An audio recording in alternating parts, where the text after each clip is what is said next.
Paz do Senhor a todos.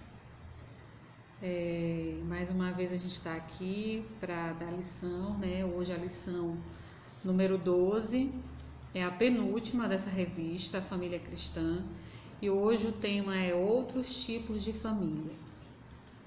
A gente já até falou um pouquinho sobre alguns tipos de famílias numa lição anterior, né?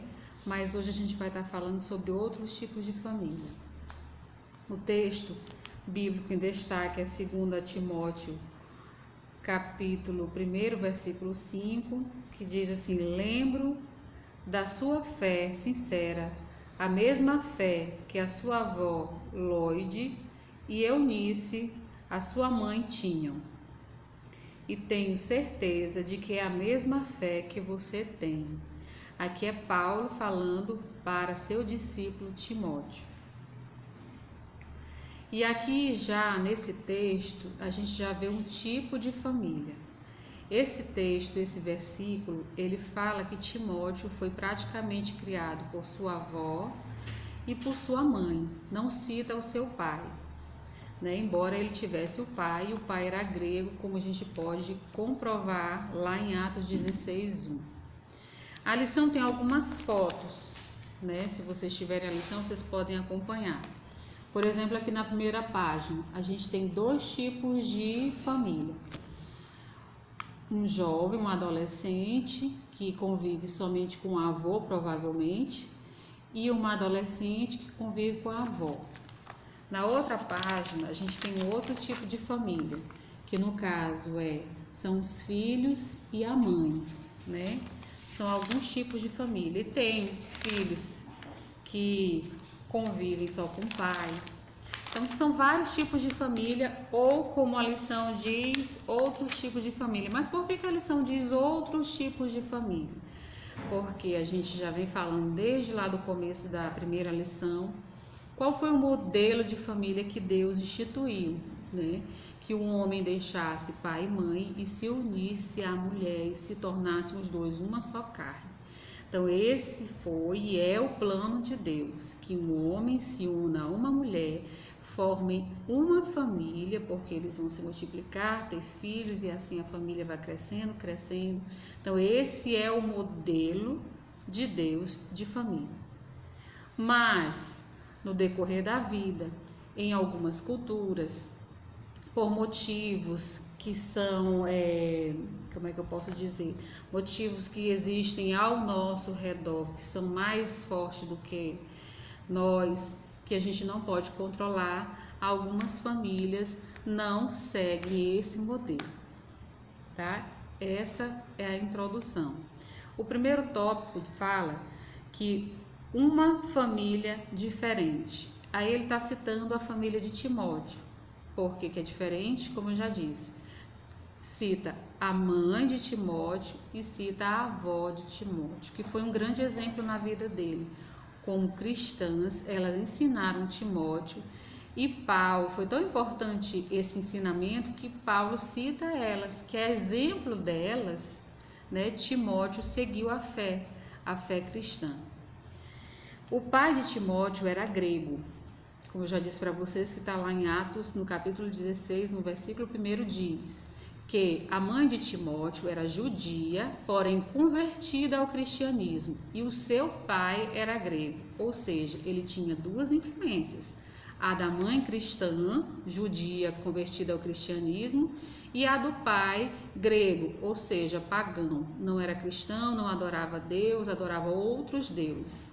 Timóteo teve duas opções de escolha, né? A quem seguir, a que exemplo seguir. E Timóteo preferiu seguir o exemplo da sua mãe e da sua avó, que eram cristãs. Além desse exemplo da família de Timóteo, eu quero citar outros. A família de José. José era filho de Jacó, que tinha vários outros filhos de outras mães, né?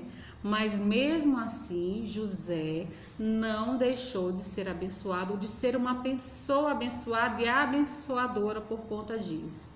Outro exemplo, Isaac também era filho de de Abraão, né? E também tinham irmãos de outras mães, ou seja, tinham meio-irmãos. Mas nem por isso Isaac deixou de ser abençoado ou de ser uma pessoa abençoadora. E Jesus, né, que foi concebido pelo Espírito Santo, tinham irmãos da mesma mãe, porém do pai José, né? Mas é o nosso grande exemplo. Então, por que eu estou falando isso? Eu quero dizer para vocês que existem vários tipos de famílias, né? Além disso, culturalmente, em alguns países, se aceita a poligamia. O que é isso? Um homem ser casado com várias mulheres. A maioria das vezes é assim, pelo menos que eu saiba, não existe o contrário, mulher ser casada com vários homens em alguns países, embora a gente saiba que algumas pessoas se relacionam com várias pessoas ao mesmo tempo, mas casar em alguns países é permitido esse tipo de casamento, o homem casar com várias mulheres. Outro tipo, no caso do divórcio, né? O filho convive, fica só com a mãe, o pai já casou com outra pessoa, ou o filho, a filha fica com o pai, a mãe já casou com outra pessoa. Pessoas que são criadas pelos avós, que convivem com os avós, que não foram criados pelos pais, né, ou pelo pai ou pela mãe, mas pelos avós.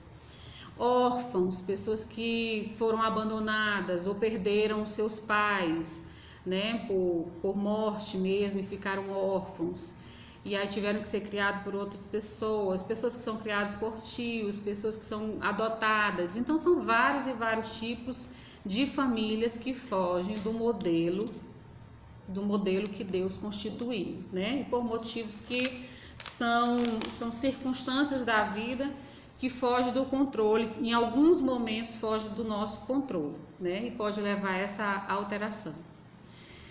Tá? Mas isso, aí a lição diz assim, mas o que importa é que a família seja colocada sobre o padrão de Deus, e assim, mesmo havendo alguma modificação, por qualquer motivo que seja, né, desses que eu citei, né, ou que força maior, a família, ela sempre será e deve ser para a glória de Deus.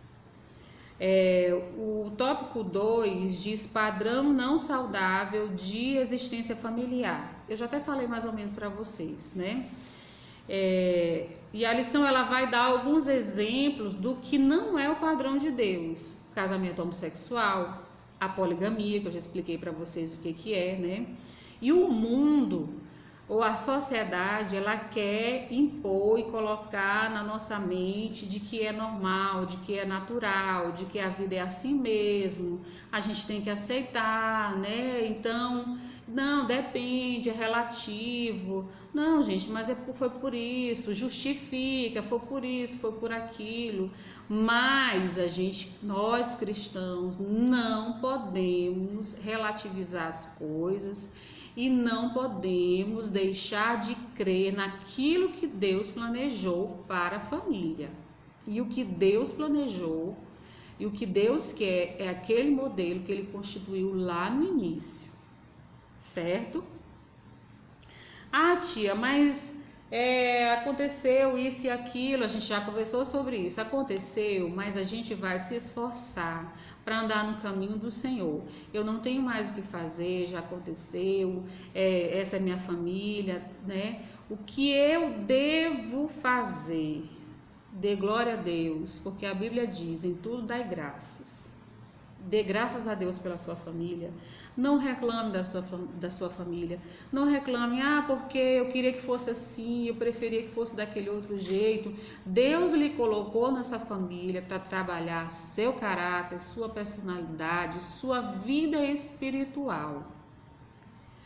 Independente de como é e como está a sua família. Aí a gente mais uma vez fala de Timóteo. Tinha um pai que não era crente, era grego, e tinha uma mãe que era crente. Ele escolheu. Tá, vamos dizer que a sua família ninguém seja crente, né? Por enquanto, ore, peça a Deus que Deus salve, que Deus traga traga e faça com que a sua família seja o modelo que está no coração dele. Para Deus nada é impossível. Um outro exemplo que foge do padrão é o julgo desigual, que a lição até não fala sobre isso, mas me veio à memória. E um exemplo disso foi Sansão. Sansão, que o povo de Israel, eles deveriam casar com quem era de Israel, e de preferência alguém que fosse da sua tribo. Sansão desobedeceu, foi procurar uma esposa de um outro povo que não era de Israel, que era uma filisteia.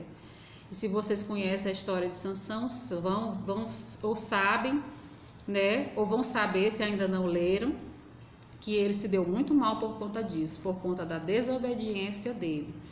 E isso não mudou. A Bíblia continua afirmando no Novo Testamento de que a pessoa não deve procurar se casar em julgo desigual. O que é isso? Se você é um cristão, se você é um evangélico, você deve casar e procurar uma pessoa cristã evangélica para se casar, para que não sofra as consequências. Não, mas pode mudar, pode aceitar Jesus. Não se iludam, tá? Não se iludam. Casamento não muda ninguém, casamento não converte ninguém, quem converte é Cristo, tá bom? E como a gente já estava falando, o mundo quer influenciar de todas as formas, as mídias, como a gente já falou, né? Mas a nossa fé tem que estar firmada no Senhor e na obediência à sua palavra. O outro tópico diz, um lugar para aprender da fé. Que lugar é esse? O primeiro lugar que a gente deve aprender da fé é a nossa família, a nossa casa. Mas eu aprendo na igreja. A gente aprende muita coisa na igreja, glória a Deus por isso. Mas o primeiro lugar é na nossa casa. Tia, mas os meus pais não são crentes, mas você é. Pois então ensine, fale do amor de Jesus. Meus pais são crentes e eles me ensinam, recebam o ensinamento dos seus pais, obedeçam o ensinamento dos seus pais. Mas não desvalorize aquilo que Deus te abençoou. Te abençoou como hoje você é cristão e pode abençoar os seus pais, a sua família, ou com quem você convive, seus avós, seus tios, pregando a palavra, né? E seja abençoado também recebendo o ensinamento se os seus pais, os seus tios, os seus avós lhe ensinam o caminho do Senhor. Mas como é que eu posso fazer isso? A lição vai dar algumas sugestões. Seja através do culto doméstico, ou seja, você tem que cultuar Deus em sua casa, seja através do simples compartilhamento de problema e juntos buscarem a solução, um aconselhamento, você aconselhar de acordo com a palavra de Deus, ou ser aconselhado pelos seus pais, né? A partir de um planejamento de estudo bíblico, você tem que conhecer, estudar a palavra de Deus, e ensinar, estudar junto com alguém ou ser ensinado, né? Ou por experiências de vida dos seus pais, quando seus pais lhe ensinarem, olha, quando eu tinha sua idade, assim, assim, assim. Então, isso tudo é uma maneira de aproveitar esse ambiente, esse lugar que é o primeiro para aprender sobre a fé, que é a nossa casa e a nossa família. Amém? E o último tópico fala, Deus ama a família. Isso aí a gente não duvida de jeito nenhum, que Deus ama a família e ama cada componente da família. Ama o cristão e ama aquele que ainda não é cristão. O amor de Deus, ele morreu por todos, e deseja que todos sejam salvos. Então, como eu já estava falando, como diz a lição, a exemplo de Timóteo, não reclame da sua família. A gente não vê em lugar nenhum Timóteo reclamando, porque meu pai não era crente, por isso, por aquilo, porque minha avó era muito crente, minha mãe era muito crente, me cobrava. A gente não vê nada disso. A exemplo de Timóteo, também não reclame da sua família. Como ela é, não reclame de como ela é.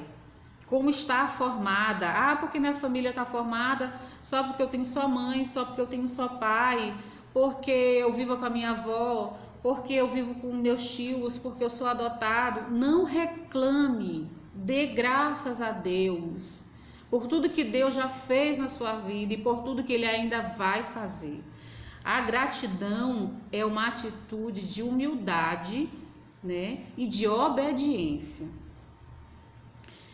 Mas somente agradeça a Deus por ela. Seja obediente e ouça os ensinamentos do seu pai, da sua mãe, dos seus avós, etc. Seja sábio e experimente o amor de Deus dentro da sua família, pois não há maior valor do que o de viver em família. Gente, não existe coisa melhor do que o refúgio que é a família. Deus é maravilhoso. Ele constituiu tudo isso para que realmente a gente se sinta bem.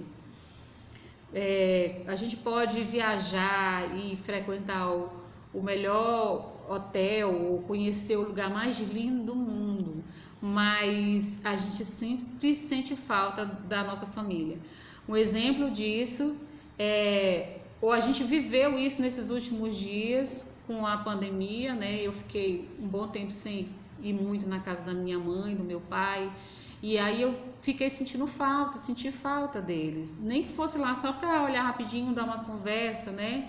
E assim, se vocês conversarem com outras pessoas que já perderam um ente querido da família, perdeu o pai, perdeu um avô, e sente aquela saudade, gente, é muito valoroso. E dê valor à família que Deus lhe deu, seja grato, né? Abençoe a sua família e seja abençoado por ela também. Um beijo a todos, fiquem na paz do Senhor. Amém. E assistam a aula.